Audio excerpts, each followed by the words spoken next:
Hello, hello, hello. I hope you're good. I'm Casey. Welcome back to my channel for part 2 of how to prepare for the studio. Today I've got 5 tips / must-have do's for you guitarists. So tip 1, and the most important must-do, is know your parts. There's been countless times I've been recording with a band and they don't know their parts. So make sure everyone is clear on what the guitars are doing, and if you've got 2 guitarists, then who is playing what part? Time is money. The more time you waste working out parts and bickering about it means you eat into valuable recording time and might actually have to end up paying for another session. You need to be as productive as you can possibly be before and during the session so you get the best out of not only the song but yourself. So tip 2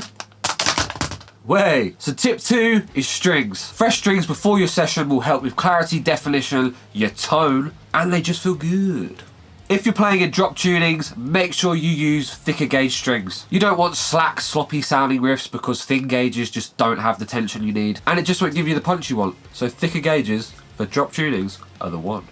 Don't forget to stretch them in so they hold their tuning, and make sure you tune all the time during your session. I tend to buy 3 packs of Ernie Balls, heavy bottoms and regular slinkies, as I typically play between C sharp and standard. I've linked to the exact strings I buy in 3 packs below so you can get stocked up ready for your next session. Tip number 3 is getting your guitar set up. That's intonation, action, making sure there's no scratchy pots or intermittent outputs. Make sure your guitar and all your guitars are set up properly. You want to make sure the intonation across the whole neck is as perfect as it can be, and that the action is at a comfortable height to play. I highly suggest that if you don't know how to do it yourself, go get a pro tech to do it for you, as they will get it exactly how you want it. But you're on the 2nd best search engine in the world, so take the time to learn yourself and gain a new skill. And don't forget to reach out to ask questions if you're not sure. Tip number 4. If you're taking your amps in with you, the same as guitars, give them a maintenance check. Check your valves, scratchy pots, anything that could do with a clean. If you're getting your guitar set up, then it might be worth getting the tech to give your amp the once over. Spare valves to hand is also a shout. So get yourselves a little spares case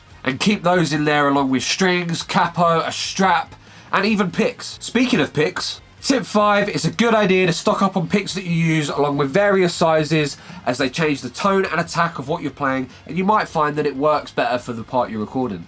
I had this little resin coffin made that was made by Resin By Alice. Her links are below, that I store all my picks in for live and studio use. You can customize them however you want and even add glow-in-the-dark pigment to them, which is pretty cool. So go pick one up. Links to strings, picks, the guitar cleaner, the coffin pot, anything else that I think would serve you well as a guitarist are linked below, so you can go pick up exactly what you've seen in this video and more to get prepared for a smooth, productive studio session. I've also put up a video for drummers on how to prepare for the studio, so go watch that, share it with your drummers so they don't miss it.